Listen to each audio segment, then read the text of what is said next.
You guys have seen me posting things about the brother minister Louis Farrakhan for a long time, right? And you always wondered why. And I always posted, you're going to see us connect. Watch. You're going to see something happen because we have a mutual enemy. No, it's not a human being. But I told you, watch, you're going to see something weird here. And I'm telling you, it wasn't that weird. Because God had to be asking, or saying actually, thank God.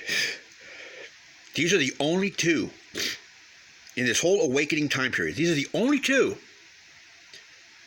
that reached hands across the aisle to bond together. We got kids out there that are getting together. Your kids are out there joining hands. And when it comes to the big parent organizations like religions, only two of them decided to come together and unite for a common cause and invited others, but they're too punk to do it because they got their own agendas and they don't know what's going on. So I am glad I called that. So you can say he's a hater all you want. Trust me. Even if it's for a non-legitimate purpose, you made the right decision on that. Trust me. I'm white. I'm middle class, middle upper class. I'm just telling you, whatever your opinion is, just wait. I know something you don't know. And with an exclamation point on that. Because you don't listen to him. You don't know what he's saying. All right? He's dissing me as much as he would be dissing you. Unless you know what he's saying. LA 92. Exactly.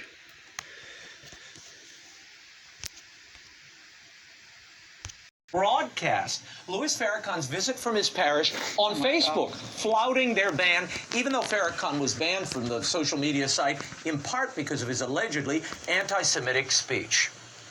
To the white people who think I'm a hater, you don't know me. Somebody made you hate me. This is just the beginning. Banning me from a social platform. I use that platform with respect. And I'm here to separate the good Jews from the satanic Jews.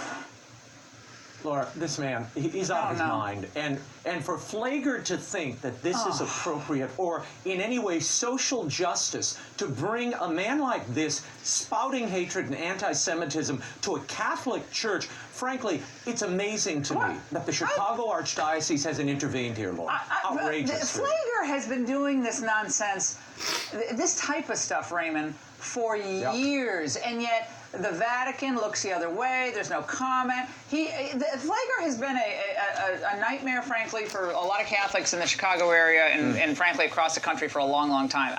We should have brought Pfleger on our It's too bad you didn't really ask the Vatican, because the Vatican actually has done the same exact thing with the Middle Eastern Islam nation. Now, there are differences between the Nation of Islam, all right, because they are the nation within the nation. They're American, and he stands up for America. When he gets invited to Iran, none of our guys go. John Kerry doesn't go. In fact, they tell them, don't let Farrakhan in. If Farrakhan goes over there, you should see him go off. He'll go off on their media like, you think Trump can? You're kidding me. You don't know what you're saying. Now, when he says, I'm going to separate the satanic Jews from the good Jews, what are you thinking? Right, that's exactly what you're thinking. He's not talking about that group. He's talking about the biblical definition of Jewish. And it kind of rotates. It goes in cycles. Who are the children of Israel? Who are the ones who wandered in the wilderness for 400 years and then God would return? They wandered in the wilderness for 400 years. Last August, we had an interesting thing, but I didn't really see much of it on the news. That we had, I think, a memorial off of Virginia or North Carolina or something like that, and like on an island or something like that. Statues and monuments to mark the 400 years since slavery had occurred here. Now, you can have your opinions on that. It's the number and the symbolic nature of it that I have been told to look at. Because I knew from listening to Farrakhan what he was saying after a while. Look up the word Semitic or Semite. It's an interesting word to use. You can't really prove if you're Semitic or not, because it's all so old and it's so original. It's basically out of Africa. In fact, one of the tribes, which you don't really recognize many of the tribes, one of them says they speak Hebrew. Okay, so if you speak Hebrew, it says you're a Semitic. Semitic is actually referring to the language. So if you speak a Semitic language, that's what they mean when they say you're anti-Semitic. Hebrew is one of those languages. And if you are Hebrew, that you are then part of the Semites. But African Afro-Semite is one of the main ones they list. Now, I'm pretty sure they don't mean white people. I'm pretty sure they don't mean white people when they say that. Afro-African, I mean, that's what it says. It doesn't say African. It says Afro-African Semites are there with the Hebrews and these other names that I don't even recognize. One of them is like Armenia, something out of Armenia, which we understand people shift and get moved around a lot. So there's your big catch. What? When he says you're calling me anti-Semitic, you don't know what you're saying. You're saying he hates himself. He's right. Why? Because Semitic would fall under the definition of the African Asiatic black man, the original man. So how is he anti-Semitic? So don't hate on him. See, in America, we're all like in a new Israel. This is the new Israel, the new Jerusalem. And in fact, then Trump goes and he does exactly that, didn't he? See, remember the Jerusalem in the Middle East, what they put in there, that didn't even start until after World War II because they didn't have their own nation state. Right? Okay. So biblically, they're not necessarily referring to that country. That country is somewhat new.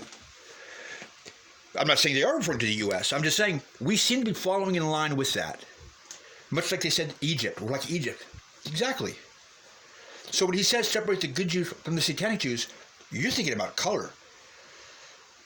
You're thinking about color? No. Not even religion.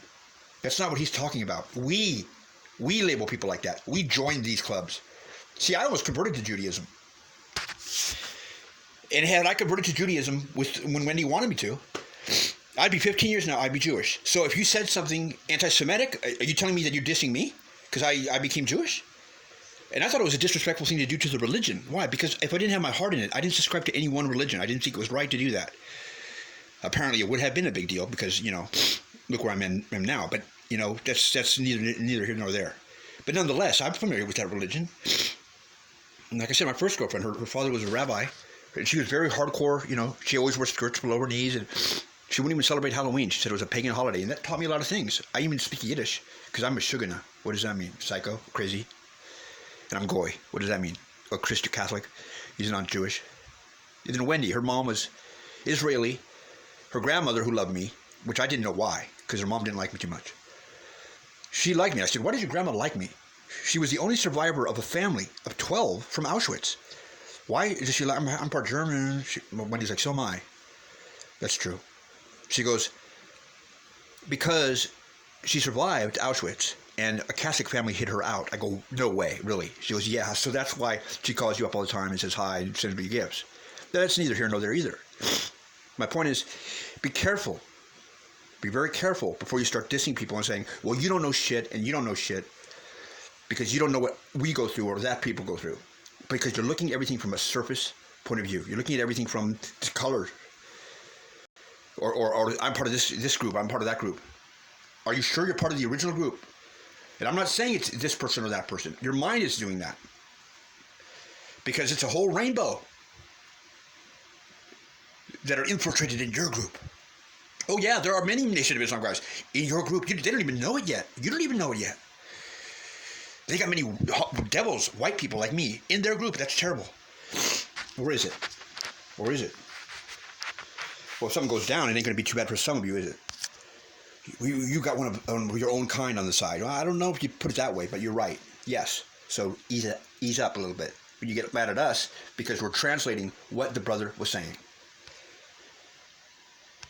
Blessings. We thank him for his many gifts, his goodness, his mercy. We thank him for his prophets and messengers. We thank him for Abraham and Moses. We thank him for Jesus.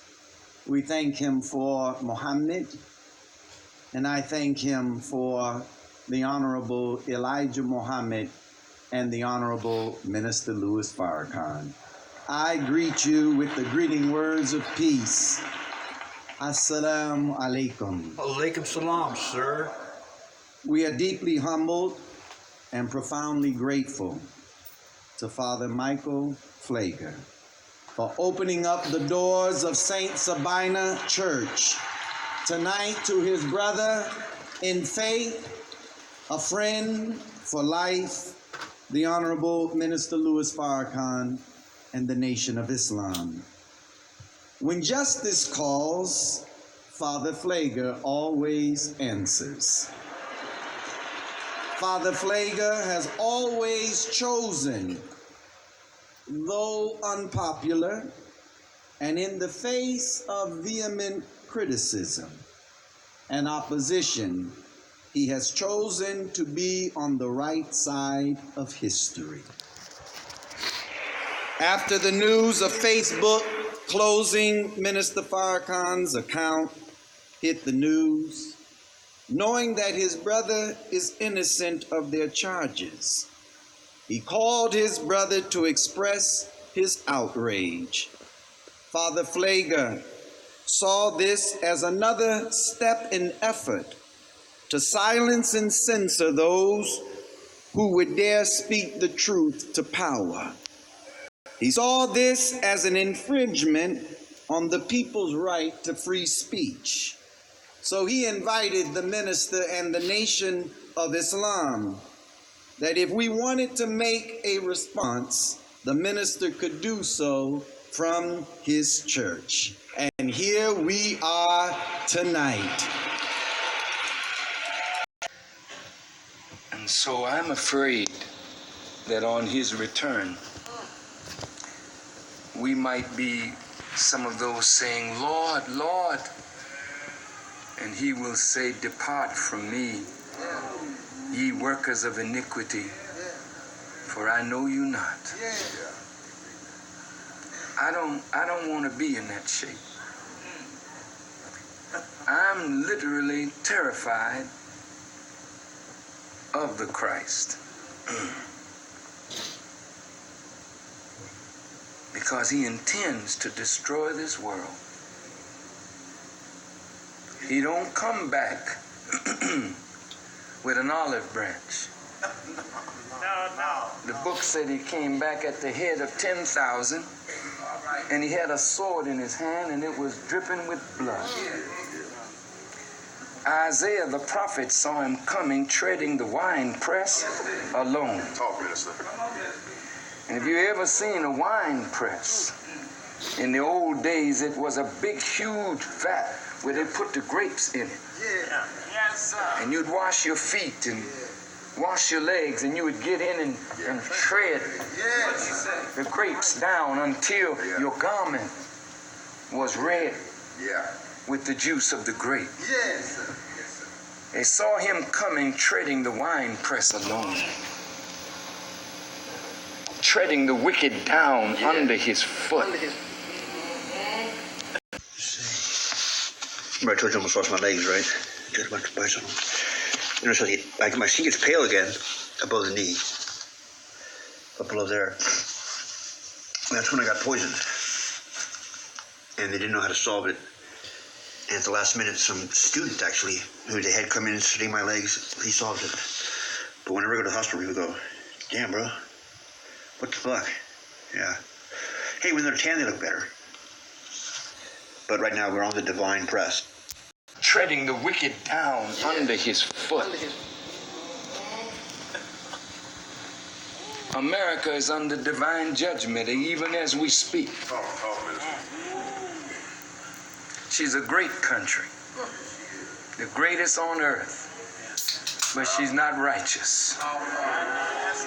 And she's not righteous because there are no preachers that will condemn her evil without fear. How can you be of Jesus Christ and afraid to speak his word? How can you be of Jesus Christ and refuse to stand up for his righteousness and let everything and anything go on in the house of God, and you wink your eye as though you saw nothing? How long will prejudice blind the visions of men? I come to say to you this afternoon, however difficult the moment, however frustrating the hour, it will not be long Because truth crushed to earth shall rise again. Truth crushed to earth shall rise How again. long, not long. That's dope. Because No lie can live forever. How long, not long. Because you shall reap reap what you sow. How long, Not long. How long? Truth forever on the scaffold, wrong forever on the throne. Yes, that scaffold sways the future. Behind the dim unknown standeth God within the shadow, keeping watch above his own. How long?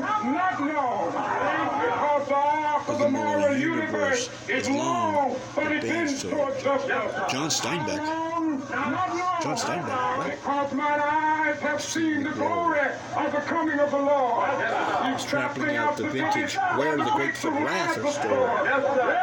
He's loosed the faithful lightning of his terrible, swift word. His truth is marching on. Yeah. He has sounded forth The the trumpet that shall never call retreat. He is sifting out the hearts of men before my his judgment judgment seat. Oh, be swift, my soul, to answer him. Be jubilant, my feet. Our God is marching on. Glory, hallelujah. Glory, hallelujah. Glory, hallelujah. Glory, hallelujah. His truth is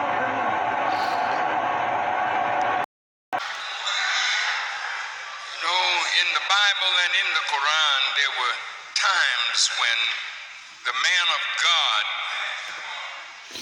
would call out the Baal prophets for a showdown.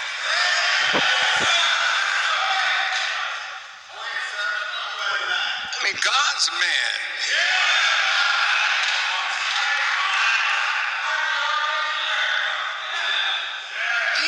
He has an inside scoop with God.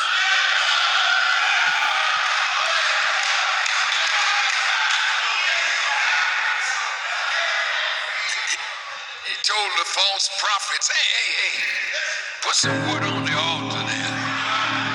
I want you to call on your God and bring down fire from heaven. Just a little showdown.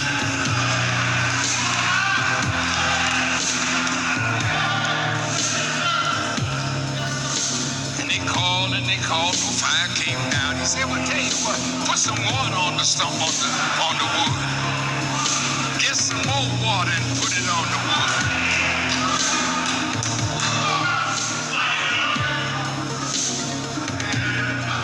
And then his God, the God of Elijah,